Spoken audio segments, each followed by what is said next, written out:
मोदी जी की रणनीति और राजनीति को देखकर बीजेपी में अक्षय बम जी शामिल हुए हैं। उनको बहुत बहुत भाजपा में शामिल होने की बधाई। बीजेपी में आए बम, कांग्रेस का खेल खत्म। बीजेपी में आए बम, कांग्रेस का खेल खत्म। चप्पा चप्पा भाजपा, अब की बार 400 पार, अब की बार 400 पार। मोदी जी की लहर है तो सभी को आना है, दरवाजे खुले हैं सभी के लिए यहाँ पर।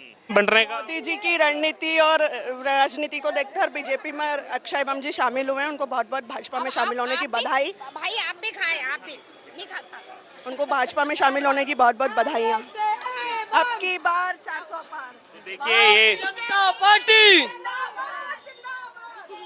बीजेपी में आए बम, कांग्रेस का खेल खत्म। बीजेपी में आए बम, कांग्रेस का खेल खत्म। बीजेपी में आए बम, कांग्रेस का खेल खत्म। चप्पा चप्पा भाजपा, चप्पा चप्पा भाजपा, अब की बार 400 पार, अब की बार 400 पार। और भी लोग देखिए यहाँ मौजूद हैं इस समय। आपका क्या नाम है? सीमा वर्मा, आप कहाँ के रहने वाले हैं? मऊ। आप भी मऊ के रहने वाले हैं। तो कांग्रेस कह रही थी कि हम फाइट दे रहे हैं बहुत सारी सीटों पर, लेकिन यहाँ तो प्रत्याशी आ जाते हैं, निकल जाते हैं, बीजेपी में शामिल हो जाते हैं कांग्रेस के। मोदी जी की लहर है तो सभी को आना है, दरवाजे खुले हैं सभी के लिए यहाँ पर। मैं खुद ही वो पूर्व भाजपा जिला मंत्री हूँ। अच्छा, तो दरवाजे अभी खुले हुए हैं बिल्कुल दरवाजे खुले हैं सभी के लिए। तो प्रत्याशी भी आ सकते हैं, प्रत्याशी भी आ जाएंगे। सभी के लिए दरवाजे खुले हैं यहाँ पर। सभी के लिए दरवाजे खुले हुए हैं। क्या नाम हुआ आपका?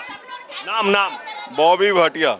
बॉबी जी, जो आज ये इंदौर में हुआ, अभी देश भर में जो है वो चर्चा चल रही है। ये खबर अभी जैसे सूरत की खबर फैली थी कि क्या हो गया सूरत में निर्विरोध बीजेपी जीत गई, वैसे ही अभी इंदौर की खबर की कांग्रेस के ही प्रत्याशी, क्योंकि मेन लड़ाई बीजेपी कांग्रेस में थी, बीजेपी में आगे नामांकन वापस ले लिया। जी हाँ, ये बहुत ही खुशखबरी है जनता के लिए भी और हमारे कार्यकर्ताओं के लिए भी, क्योंकि कांग्रेस में अब कुछ बचा ही नहीं है। वहाँ रह के करते क्या, अक्षय बम का उद्देश्य था जन सेवा करना, तो उन्होंने वहाँ रह के देखा, इनकी परिपाटी देखी, कांग्रेसियों की आपसी लड़ाई झगड़े की परिपाटी देखी और भाजपा की नीतियाँ देखी। भाजपा में मोदी जी ने वो काम किए कि सभी प्रभावित होकर भारतीय जनता पार्टी की सदस्यता ग्रहण कर रहे हैं। लेकिन कांग्रेस ये आरोप लगा रही है कि बीजेपी लोकतंत्र की हत्या कर रही है, इसीलिए सबको लिया जा रहा है। नहीं, अब वो तो करेंगे ही करेंगे, उनका तो अब सब उजड़ रहा है धीरे धीरे। वो मोदी जी और अमित शाह जी जैसे वरिष्ठ नेताओं का, दूरदृष्टि वाले नेताओं का विरोध कर ही नहीं पा रहे हैं। विपक्ष खत्म हो गया। अच्छा, स्ट्रेटजी भी जानना चाह रहे हैं, कार्यकर्ताओं में क्या बात चल रही है? जैसे स्ट्रेटजी की अगर बात करें तो कब ये हुआ, कब उनके साथ मीटिंग हुई और जाकर के सीधे नामांकन वापस ले लिया? कांग्रेस के किसी नेता को भनक तक नहीं लग पाई इस बार? नहीं, कार्यकर्ता तो खुश है, अति उत्साहित है कार्यकर्ता। भारतीय जनता पार्टी का कार्यकर्ता बहुत ही खुश है, प्रसन्न है। और जहाँ तक खबर न लगने का सवाल है, तो ये तो अपने लेवल की बात है, जहाँ पे ये सब डिसाइड हुआ वहाँ की बात है। नहीं, मतलब कांग्रेस को भी पता नहीं लग पाया कि हमारे उम्मीदवार किससे बात कर रहे हैं, क्या हो रहा है, क्या वापस लेने जा रहे हैं नामांकन? देखिए, ये तो भारतीय जनता पार्टी के वरिष्ठ नेताओं का कुशल नेतृत्व है, जो उन तक खबर नहीं पहुंची, और ये उनका अकुशल नेतृत्व है कांग्रेसियों का, जो अपने प्रत्याशी को नहीं बचा पा रहे हैं। मतलब वो क्या देश बचाएंगे? अपने जिन प्रत्याशियों को उन्होंने खड़ा किया, जिन प्रत्याशियों पर भरोसा किया, वो अपने प्रत्याशियों को सहेज के नहीं रख पा रहे हैं। अक्षय बम क्यों आए? इसके कारणों पे कांग्रेस पार्टी के नेतृत्व को विचार करना चाहिए कि अक्षय बम ने भारतीय जनता पार्टी की सदस्यता क्यों ग्रहण की। क्योंकि कांग्रेस में आज भी निचले स्तर पे इतने लड़ाई झगड़े हो रहे हैं कि बम परेशान होकर उन्हें बीजेपी का सहारा लेना पड़ा। उन्होंने ये कहा कि केंद्र से कोई नहीं आया साथ देने, यहाँ के कार्यकर्ता सपोर्ट नहीं कर रहे कांग्रेस के। केंद्र से कोई नहीं आया भाई साहब, यहाँ पे लोकल कार्यकर्ता उनकी इतनी टांगे खींच रहे। लोकल कार्यकर्ताओं, कांग्रेसी कार्यकर्ताओं को लग रहा है बस अक्षय बम से हम माल खींच लें, पैसा खींच लें। मतलब बेचारा वो सीधा सच्चा आदमी, उसको बिल्कुल इन्होंने बलि का बकरा बना लिया। बलि का बकरा उन्होंने भी कहा था, तब भी कांग्रेस पार्टी समझ नहीं पाई कि क्या होगा। यही हुआ ना, तो इस कारण से अक्षय बम परेशान होके मोदी जी और अमित शाह के कुशल नेतृत्व को, दूरदृष्टि को देखते हुए उन्होंने भारतीय जनता पार्टी की सदस्यता स्वीकार की। और यह आप सभी के लिए, हम सभी के लिए, पूरे देश के लिए, पूरे इंदौर लोकसभा की जनता के लिए बहुत ही खुशी और हर्ष का विषय है। आपका क्या नाम हुआ सर? मेरा नाम नरेंद्र यादव है। नरेंद्र जी, देखिए बाकी से ही कई सारी बातें हो गई, थोड़ा मैं घोषणा पत्र पर आना चाहूँगा। घोषणा पत्र दोनों पार्टियों का अगर आप देखेंगे तो कंपैरेटिवली क्या आपको अंतर नज़र आता है? क्या घोषणा पत्र बेसिकली सारी चीज़ों को मद्देनज़र रख के, ध्यान में रख के जनहित में पेश किया जाना चाहिए। और जो मोदी जी ने पिछले 10 वर्षों में किया है विकास पूरे भारतवर्ष का, इंफ्रास्ट्रक्चर पॉइंट ऑफ व्यू से, एकेडमिक पॉइंट ऑफ व्यू से, आज जितना हम डिजिटलाइजेशन में जी रहे हैं, चीज़ें जितनी सरल हो गई हैं हर व्यक्ति विशेष के लिए, वो चीज़ें मतलब एक सपना रहा है कांग्रेस के कार्यकाल के दौरान 70 वर्ष, जिसका वो आह्वान करते रहते हैं बार बार। और बहुत बड़ा बदलाव, बहुत मेजर चेंज आया है इंडियन इंफ्रास्ट्रक्चर और हर एस्पेक्ट में। आप किसी भी एस्पेक्ट में देख लीजिए, विदेश में अगर विदेशी स्तर पे हम देखें कि हम भारतीयों की पहचान एक बहुत ही अच्छी नज़र से देखा जाता है। मेरे परिवार से भी अमेरिका में सेटल हैं और काफ़ी लोग, मतलब इतना बहुत अच्छी पहचान है, इंडियंस को बहुत सम्मान मिल रहा है। अगर मैं दिल से आभार व्यक्त करूंगा मोदी जी का, और उन्होंने अपने कार्यकाल के दौरान बहुत ही सराहनीय कार्य किया है, जो एक युवा पीढ़ी के लिए, खासकर आने वाली जो पीढ़ी है उनके लिए एक समय पहुंचने के बाद वो वाकई बहुत कुछ छोड़ के जाएंगे मोदी जी।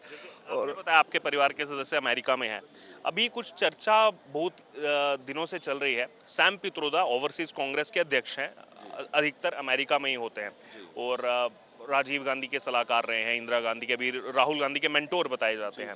उन्होंने कुछ दिन पहले वहाँ के इनहेरिटेंस टैक्स का जो है वर्णन किया, उस पर भी काफ़ी ज़्यादा संशय है कि लगता है नहीं। वो कहा कि ये नीति कांग्रेस आएगी तो लागू करेंगे कि 55% कोई भी मर जाएगा, 55% प्रॉपर्टी हम ले लेंगे, सरकार ले लेगी 45%। में मैं ये कहना चाहूँगा, अगर करना होता ना तो 70 साल छोटा टेन्योर नहीं होता है किसी करने वाले के लिए। करना होता तो अब उनको क्यों याद आ रही है, उस दौरान कर दिए होते। अब चूंकि मोदी जी कर रहे हैं तो वो भी लेके आ रहे हैं, फॉरेन पॉलिसीज लेके आ रहे हैं, फॉरेन एजेंडाज लेके आ रहे हैं। उनके पास बहुत समय था वो करने का। नहीं तो जनता जो है, आज की जनता, आज के युवा, आज की पीढ़ी बहुत बहुत होशियार हैं, सब पढ़े लिखे हैं, सब समझदार हैं। आज ये जो इंट्रो करने की बात कर रहे हैं, वो ऑलरेडी भारतीय जो जनता है वो जानती है, उससे वाकिफ है। क्यों? क्योंकि वो आज विदेश में घूम रहे हैं, वहाँ जाके सर्वाइव कर रहे हैं, स्टैंड ले रखा है उन्होंने। दे नो एवरीथिंग, तो they should have to do during the tenure which they were having. लेकिन जो वो इनहेरिटेंस टैक्स की बात कांग्रेस कर रही है, क्या वो भारत में पॉसिबल है? जैसे वो कह रहे हैं कि उसमें क्या रहता है कि जैसे 100% का उन्होंने बात किया, कोई मर गया उसकी प्रॉपर्टी है, 45% ठीक है वो परिवार को दे दे, 55% सरकार रख लेगी, सरकार उसी वो प्रॉपर्टी लेकर के फिर देश का विकास करेगी। क्या ये इस मामले में they suppose to take the opinion from the मतलब बोलते हैं ना population in terms of advice, ठीक है? ये अगर हम बोलें, आज यूएस की बात करें, यूके की बात करें या हम चाइना की बात करें, हम सबकी अपनी पॉलिसीज हैं। हम भारतीय क्या चाह रहे हैं, हमारी जनता क्या चाह रही है, उनकी सोच विचारधारा, उनका मतलब सब चीज़ें जाके कहाँ स्टैंड करता है।